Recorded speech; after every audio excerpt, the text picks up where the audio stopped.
Major funding for KPBS Evening Edition has been made possible in part by Bill Howe Family of Companies, providing San Diego with plumbing, heating and air, restoration, flood and remodeling services for over 40 years.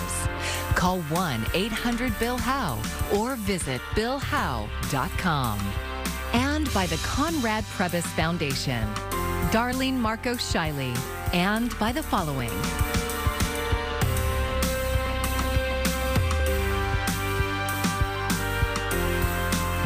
And by viewers like you. Thank you.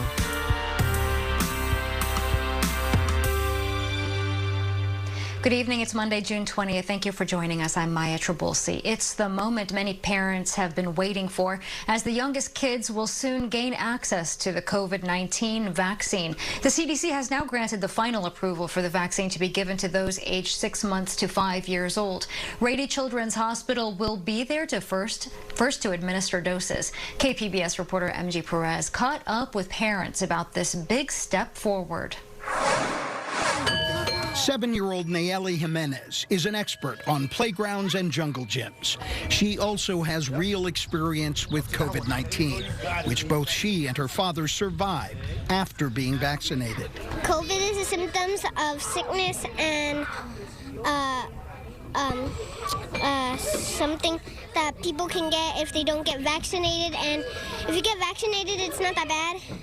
But if you don't, it might be bad. This morning, Nayeli joined other kids for the opening of the city's new Island Avenue mini park just east of downtown. Many of these kids are 5 and under, which now makes them eligible for COVID vaccination. Her father is a big advocate. Try to err on the side of caution, try to be just as cautious as possible. We don't know what this, virus can do. There's still really not too much data on exactly what it is, so just better to be safe than sorry. Many parents have been waiting for the moment their youngest children could get the series of shots. Maria Reynosa is one of them. Her son just turned 5. After getting over her initial fear, she will get him vaccinated with their pediatrician later this week. ¿Por qué miedo? Miedo a que tuviera una reacción y como él está chiquito, que no supiera explicarme qué es lo que siente a la reacción de la vacuna. Turns out Mom was right. So I'm scared. You're scared? Okay. Why are you scared? I think I'm scared that it's gonna hurt. With school out for the summer, the county health department really hopes parents turn to their pediatricians for protection. According to the county, only 44% of all 5 to 11-year-old kids in the county have been vaccinated against COVID. To help get the job done, Rady Children's Hospital is scheduling appointments that begin tomorrow. Also Tuesday, CVS will start offering shots at some of its locations for children as young as 18 months. Walgreens has made a similar announcement, but children have to be at least 3 years old to get shots at their locations. Once you're vaccinated, you're not going to get severe disease. You're not going to end up in the hospital or on a ventilator or dying from COVID. And that's the effectiveness that's the most important. There you go, you got it, man. Like, woo, you did it. With plans for protection in a pandemic that still won't end, these children and their families can enjoy the new playground just a little bit more. I love it. It's really fun. MG Perez, KPBS News. And this is a good time to update you on the overall COVID situation locally. The county's dashboard shows new daily cases hovering over 1,000. And that doesn't include any home tests that are not part of the official count. Most cases involve those aged 20 to 39 years old. Kids and teenagers are among the lowest percentage of recent cases. A member of the county's Citizen Law Enforcement Review Board claims she is being pushed out for outspokenness. Some community groups held a press conference today claiming Clerb is trying to silence the only black woman on the board. KPBS's Alexander Nguyen was there and brings us this report. Why is San Diego canceling black women? That's the question that a coalition of community groups wants the county's Citizen Law Enforcement Review Board to answer. Buki Dominguez's term will be ending June 30th, and it won't be renewed for a 3-year term.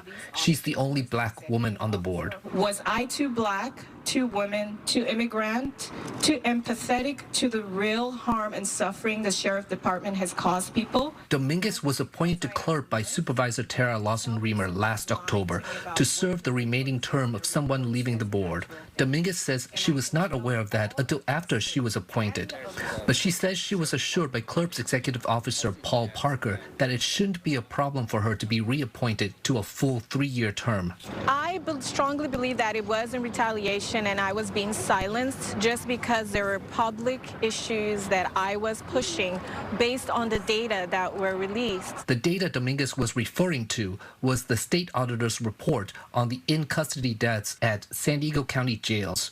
The report faulted the sheriff's department for not adequately assessing inmates' physical and mental health, likely contributing to their deaths. Sabrina Weddle's brother, Saxon Rodriguez, was one of those who died. She says the sheriff's department was not forthcoming with details until Dominguez and clerk got involved, but there were still unanswered questions. I'm actually still have been waiting for him to, let us know if my brother ate breakfast that morning, what were the symptoms going on before. My brother was only in jail for 4 days, and anybody coming off of fentanyl that second day, he would have been definitely showing signs that he needed medical attention. She says not having Dominguez on the board is a blow to the community wanting to get answers to hold the sheriff's department accountable. Clerk's executive director Paul Parker denies that he or the board had anything to do with Dominguez not being reappointed. He says county supervisors are the ones who appoint people to clerk's board. That Ms. Dominguez has life experiences that no one else on the board has. Absolutely. It's up to District 3 to continue to appoint someone that will continue in maybe the background, the different background, and also to continue pushing for what District 3 wants, which I know is social justice reform. Parker says it's categorically false that Dominguez is being pushed out for pressing the sheriff's department on in-custody deaths.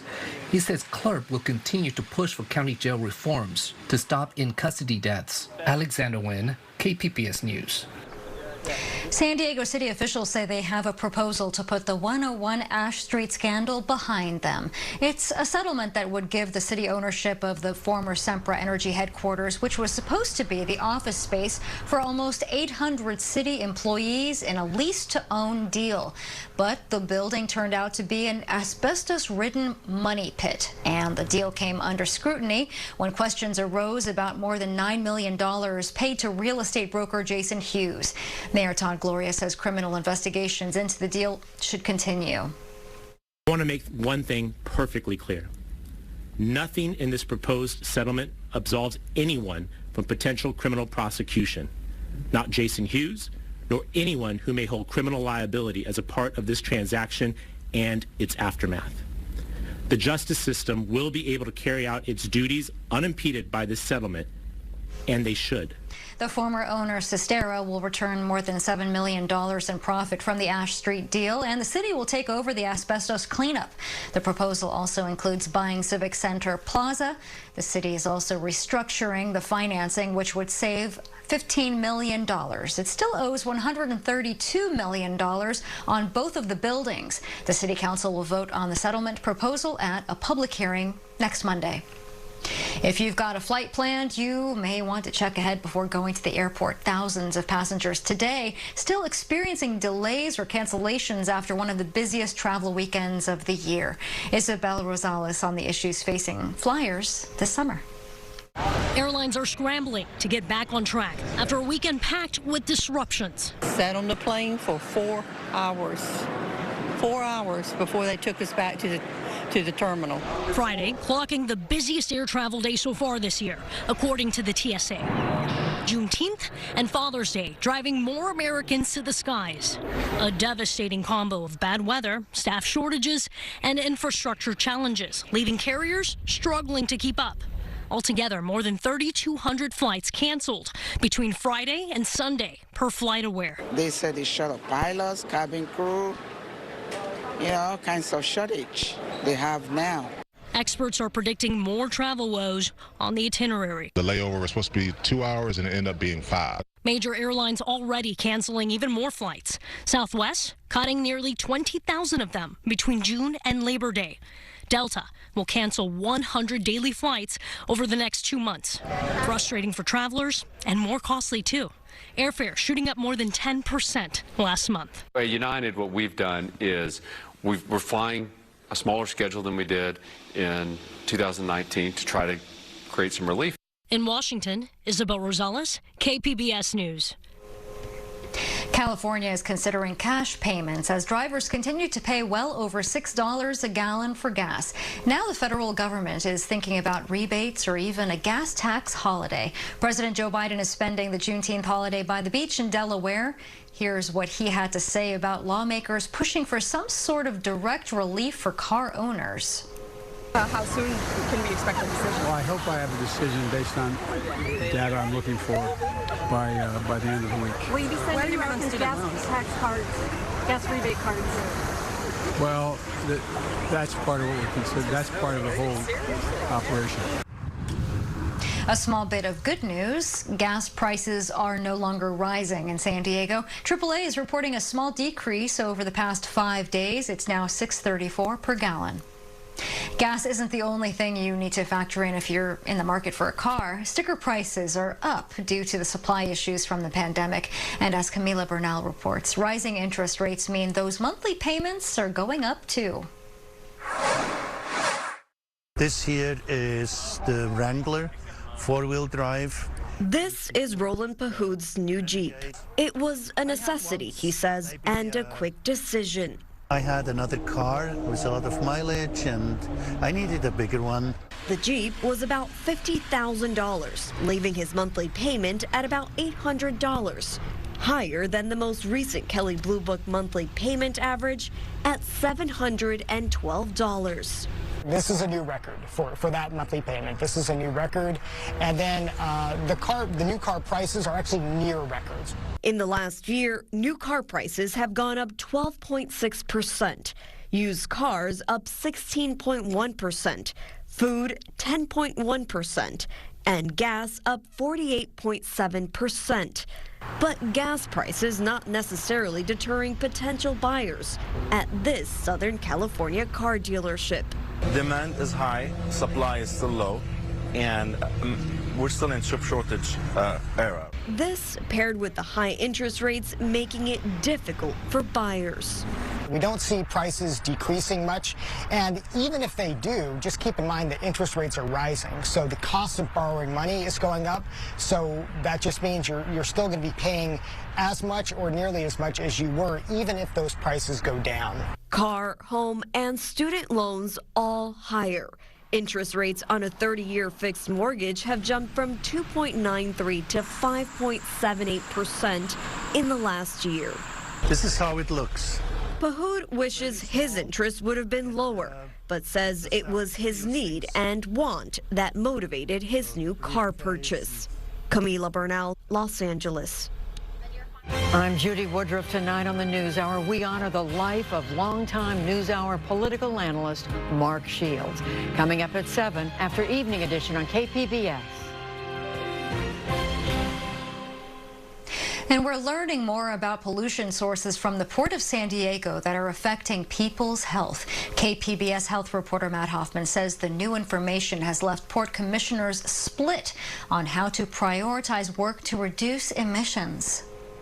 The Port of San Diego's cargo terminals near National City and Barrio Logan are constantly moving cars, lumber, cement, and even fresh food. So it's no surprise that a health risk assessment puts those two communities ahead of Coronado and downtown for cancer-causing diesel emissions. Here's Port Commissioner Rafael Castellanos. Because this is about the trickiest thing that I think it's the trickiest thing that we've dealt with since I've been on the commission, with the most serious implications when you talk about public health, obviously. The source of the port's pollution? Rail operations, ocean vessels, cargo handling equipment, and of course, semi-trucks. The noisy big rigs have been the target of complaints for years, but the assessment revealed port trucks actually make up just 8% of the risk in National City and 4% in Barrio Logan. What this risk assessment also is telling us is that the emphasis on the trucking is much smaller than perhaps this commission may have thought it was. Commissioner Frank Yurtasin hopes that this revelation can help prioritize where to cut emissions. Board Chair Dan Malcolm says he wants the most bang for his buck. Now that we have some information, I think that we need to proceed holistically and strategically and look at where we can place our dollars, in the best place. The port does have a plan to cut emissions. The Maritime Clean Air Strategy, or MCAS, outlines reducing emissions from trucks to boats and even cargo haulers. Officials say if the MCAS is followed, the cancer risk for National City, Barrio Logan, and Coronado can be cut almost in half by 2030. But now there are concerns about a piece of the plan involving electric trucks. My problem is that I think some of the goals in here are really not feasible. The truck transition plan calls for 40% of port truck trips to be electric by 2026 and all of them that way by 2030. Officials would spend up to $18 million to help carriers transition, but some wonder if it's actually worth it, especially with the port's own data showing that their trucks are a much smaller risk than originally thought. It is a source of emissions, for sure. But where do we get the biggest bang for the buck, and where can we have the biggest impact? The cargo handling equipment. Yep. Cargo handling equipment represents the highest cancer risk to Barrio Logan and Coronado. But even so, Commissioner Michael Zuchet says state mandates for transitioning semi-trucks to electric are already coming, and it doesn't hurt to start, especially when they know that trucks are part of the emission problem. If we don't do anything with trucks, the percentage contribution is going to go up with trucks. I mean, that's just math, right? Some of the port's biggest tenants and the trucking industry are pushing back. Truckers argue electric semis are expensive and there isn't widespread charging infrastructure. Tenants are worried that if truckers are required to buy electric, it won't be financially feasible for them to pick up in San Diego anymore. Sarah Marsh with produce giant Dole worries that the company would take a hit. All of this has a direct and serious impact to us as a tenant. If we are unable to distribute our product from the port, there's no reason for Dole to call San Diego home. Marsh says Dole is behind the port's environmental goals, but they would rather see the agency focusing on high-emitting cargo equipment. The company has already electrified a quarter of its cargo fleet. Commissioner Sandy Naranjo says it's important for everyone to keep in mind what's at stake. This is benefiting the health of our communities who have not had the opportunity to live a healthy and thriving life. So let's not forget that. Let's remember that these investments is going to mean so much to the community.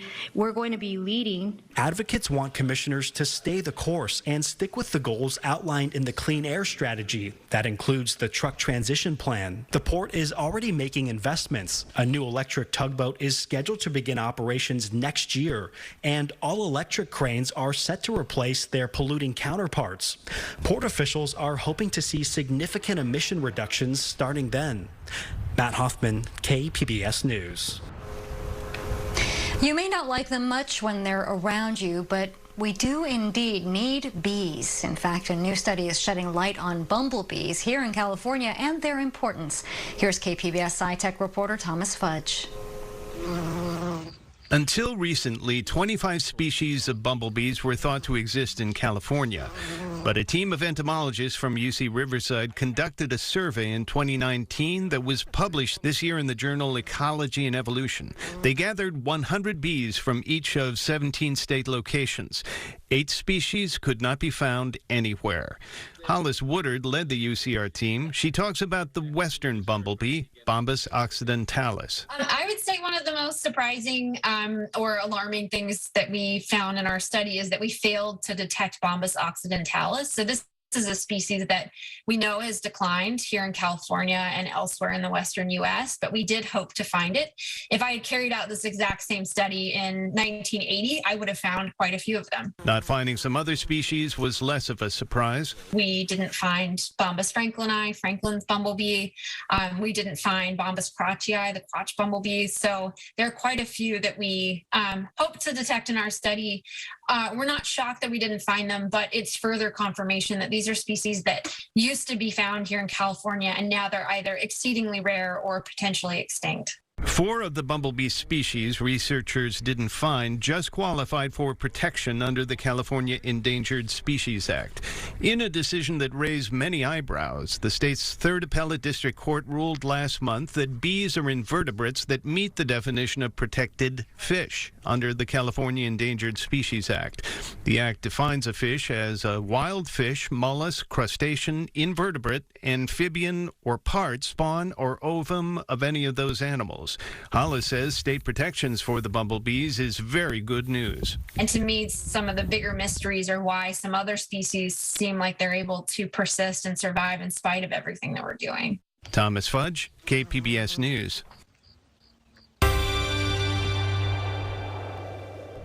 The forecast is looking to stay bright and dry ahead. For the most part, we're going to be seeing a little bit of a warm up here in the day or two to come, but we're also watching the tropics late in the week. Some moisture is going to try to ride up Baja California, but it's likely not going to bring a whole lot into Southern California. Maybe a little bit of an increase in cloud cover, but again, no major impacts expected at this time. Temperatures as we head into your Monday night dropping back down into the mid to upper 50s in Oceanside, 56 in Ramona, El Cajon getting down to 61 degrees. And as we look ahead to your forecast for Tuesday, we're still dealing with a generally warm pattern for most. A little bit of an increase in the marine layer, but overall, all the wet weather is likely going to be out towards New Mexico. Temperature-wise, highs likely to be right around 72 in San Diego, 75 for you out towards Chula Vista, triple digits in the deserts, and mid to upper 70s for us in the mountains. Wednesday, the heat really builds back in here. This is going to be one of our warmest days during the week.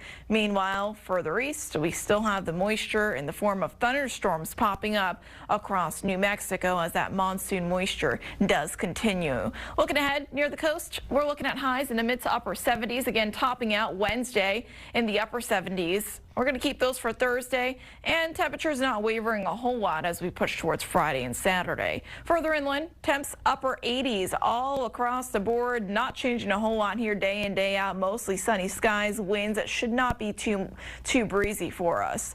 We're looking at the mountains, and again, more in the way of sunshine, quiet weather. Temperatures looking to generally stay in the mid to upper 70s. Perhaps a little bit of a cool down there for you on Thursday, but overall, mid to upper 70s is where we're going to be temperature-wise. And in the deserts, triple-digit heat is on the way. Maybe a small chance for a stray shower or thunderstorm on Wednesday, but aside from that, it is dry looking ahead. For KPBS News, I'm meteorologist Jessica Pash. The Padres are back home at Petco Park tonight, but fans might not see team leader Manny Machado in the lineup anytime soon. Teeny followed, I'm sure, growing up. Senza jumps on it and nearly. Oh boy! Oh, no! You want to see that? Machado tripped over Crone and remains down. Ouch. As you can see, Machado hurt his ankle while running to first base during Sunday's game in Colorado. The Padres say x-rays don't show any broken bones, but it's unclear at this point how many games that he might miss. The star third baseman is having his best season yet for the Padres, who are now neck and neck with the Dodgers right now for first place in the division. And the NBA championship is back in California, and today the Golden State Warriors partied with their fans in San Francisco. Today's parade caps off a return to dominance for the team led by Steph Curry, who was named Finals MVP. He's among the core group of players who now have 4 NBA titles in 8 seasons after beating the Boston Celtics in 6 games. Well, growing old doesn't mean staying behind with technology. A local senior community is using virtual reality to transport its residents anywhere in the world. KPBS North County reporter Tanya Thorne has the story.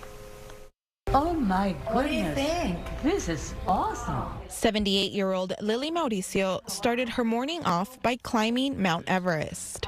Oh my God, there they are in their camp. Virtually, that is. I've always wanted to go to the base camp of Mount Everest, and my daughter did.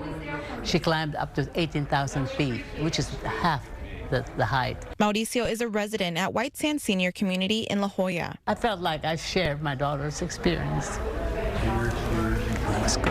Here, residents have access to Rendeavor, virtual reality technology that allows them to virtually go anywhere. Residents put on the virtual reality goggles and pick the experience they want. It could be swimming with dolphins, a hot air balloon ride over Portugal, or even their childhood neighborhood. I think this is our lake, right there. Jean Cubison also lives in the White Sands community and uses the VR. Oh, this is great. This is great. And especially now that we're recounting what we saw, what we lived through. Pat Guerrero, the activity director at White Sands, says the technology really benefits the seniors in many ways. We'd be able to take residents who couldn't get out of the community on an adventure somewhere out of the community. And so we've been using it with skilled nursing, assisted living, memory care, and independent residents, and also using it for psychosocial, any kind of needs that they have. Kyle Rand helped develop Rendeavor to prevent the older generation's world from shrinking. Very much on a mission to reduce social isolation within the aging population. It's something that I saw happen with one of my loved ones. It's something we've seen happen time and time again. And we realized there was such an opportunity to help people connect through the power of shared experiences. Rand says Rendeavor's virtual reality is a holistic investment that many senior living facilities are starting to make. It's so beautiful. Tanya Thorne, KPBS News. You can find tonight's stories on our website, kpbs.org. Thanks for joining us. I'm Maya Trabulsi. Good night.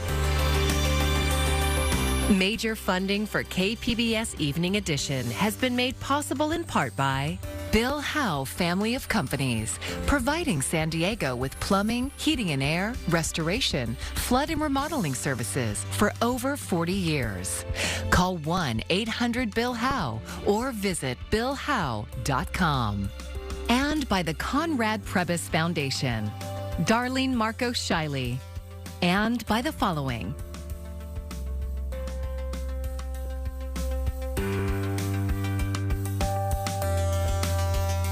And by viewers like you. Thank you.